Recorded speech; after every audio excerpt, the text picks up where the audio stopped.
Hey everybody, Gabe Suarez here from Suarez Tactics. Just got back from vacation and was looking at some of my emails and correspondence I usually get, and this is one of the things that kind of came across. Apparently, let me see how I can put this. Okay, I've got nothing but respect for the special ops people. Okay. I worked with a bunch of them when I was in law enforcement, guys that came into the law enforcement world. I've trained with a bunch of them, okay? But what I'll tell you is this, they're regular guys, okay? And any of them that tell you that that's not the case, well, they're probably full of shit, okay?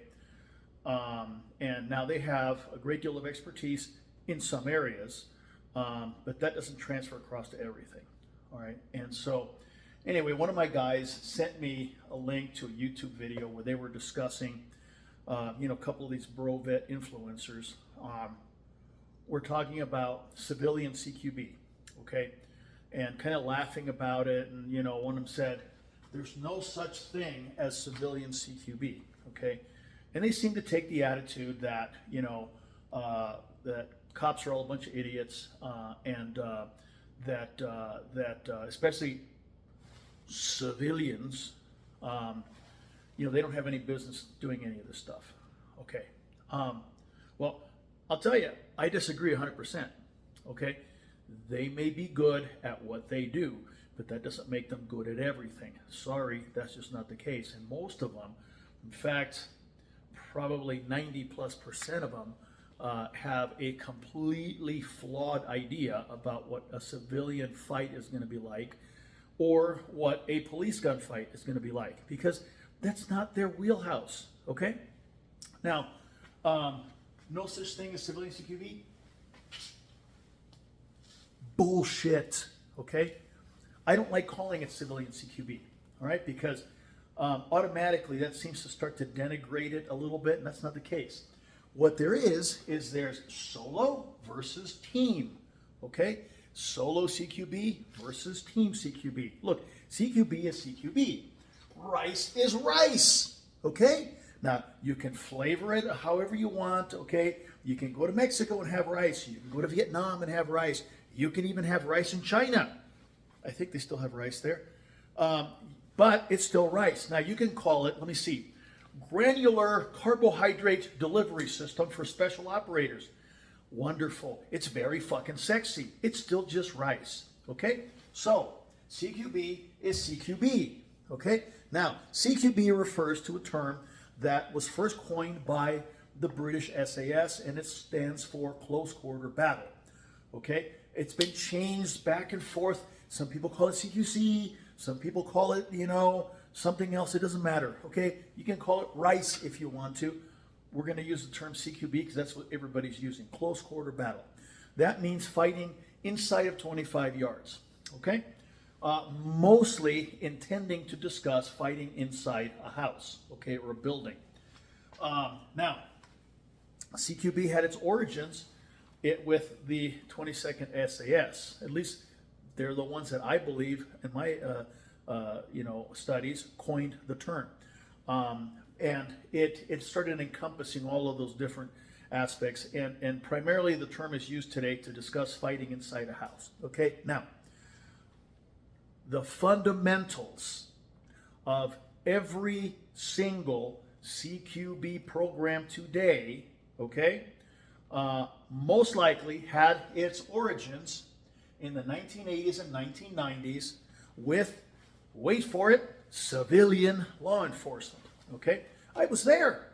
I remember in the 80s and 90s, I worked SWAT along with a number of other details, and I remember every single SWAT school that I went to, okay, there was some, Marine Force Recon guys, there were, Navy Special Warfare guys, and there were even some, U.S. Army guys that you could tell, okay, nobody used the D word back then, but, very squared away guys in their 30s.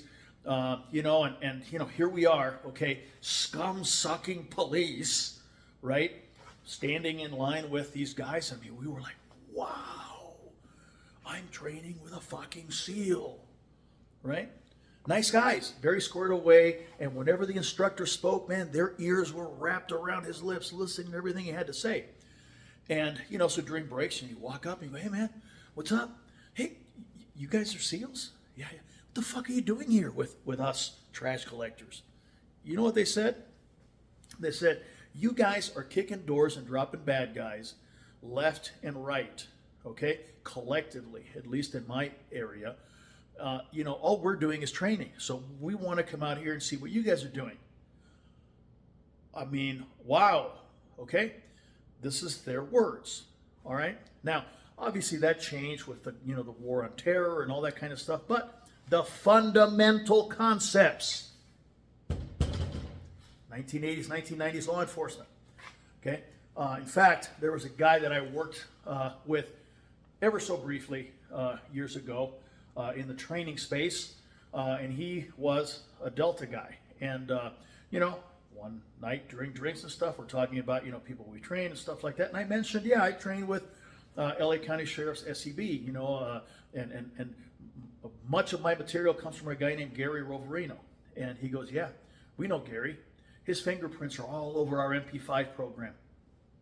Okay? So, this cannot be denied. That is history. Okay? All right. Now, along with that, doors are doors. Okay? Doors are doors, corners are corners, hallways are hallways, rooms are rooms, houses are houses, buildings are buildings. Okay? Anywhere in the world, they're going to be the same. There's only so many ways that you can deal with these architectural obstacles. There's only so many ways you can do that. Okay? Now, there are variables. Okay? There are variables. And I'm going to get to this other side of the board here in a minute. What are those variables? Okay? Mission, time, and numbers. Okay? What's your mission? Well, I'm going into that house and I'm going to search it because there might be somebody in there. That's one mission. Okay? Well, I am in the house and I need to get the fuck out of here because there's hostiles all around. That's a second mission. Or I'm going to go in there and hit a specific room and shoot some dude in the face while he's sleeping. That's a different mission. Okay? All right? Each one of those has different characteristics to it. But doors are doors. Okay? The way that these obstacles are dealt with is going to be the same. All right? The only thing that's going to change is how much time you have to do it. All right? And that time is going to be affected by your numbers. Okay?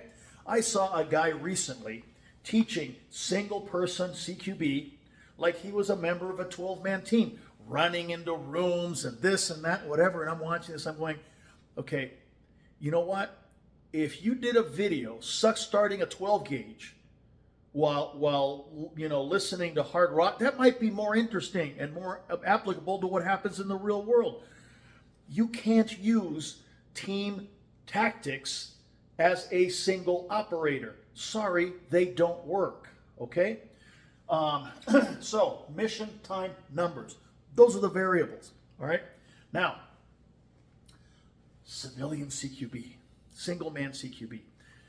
If you're a patrol officer and you roll up on a silent alarm or something like that, okay?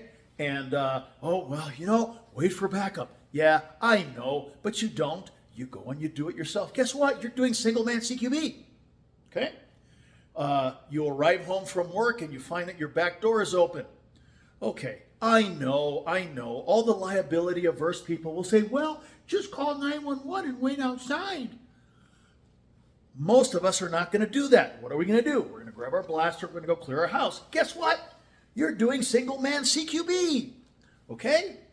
And if you wake up in the middle of the night because someone's kicking in your door and you're moving to contact so you can, negotiate the situation with them ballistically while they're at your front door, guess what? You're doing single man CQB.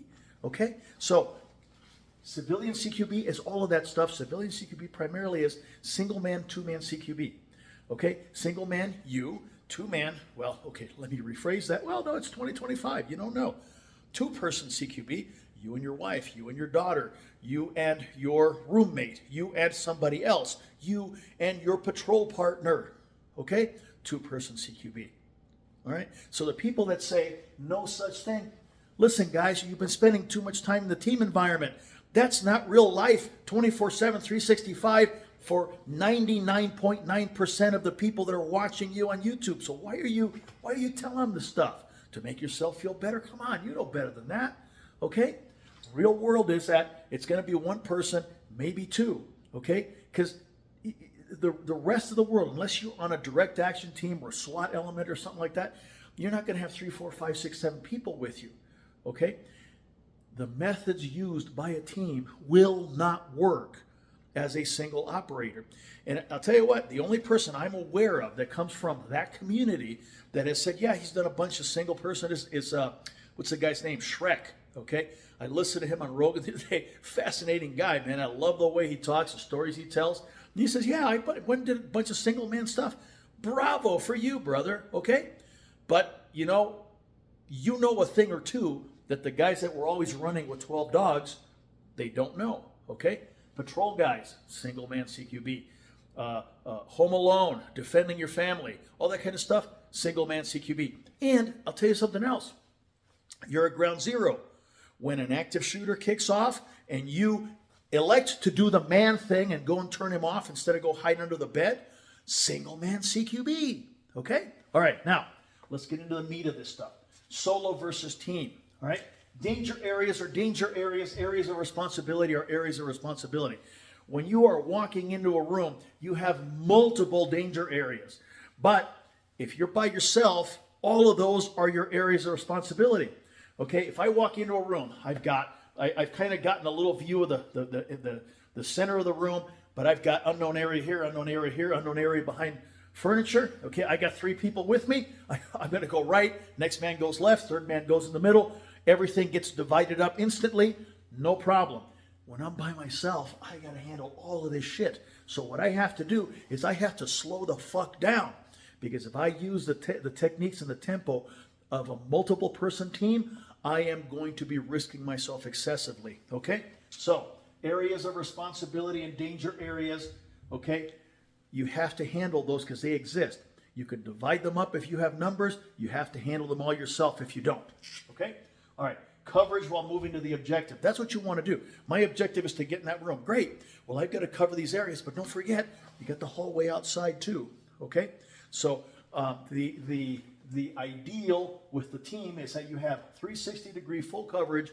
Nothing is left unattended while you are moving to the objective. That's impossible as a solo operator. Okay? All right. Next thing, planning versus hasty. Okay? I remember when I was kicking doors with SWAT, we would get the schematics of the inside from, City Hall. We would do a flyover, get pictures of the roof because we could tell what the layout of the house was by looking at the vents. We would debrief the CI. We'd get a pretty good idea of what's in there. And then we would plan it out and go, okay, one guy's going, hey, we're going to do this. We're going to do that. This is how we're going to move through it and all this kind of stuff. Great. Okay.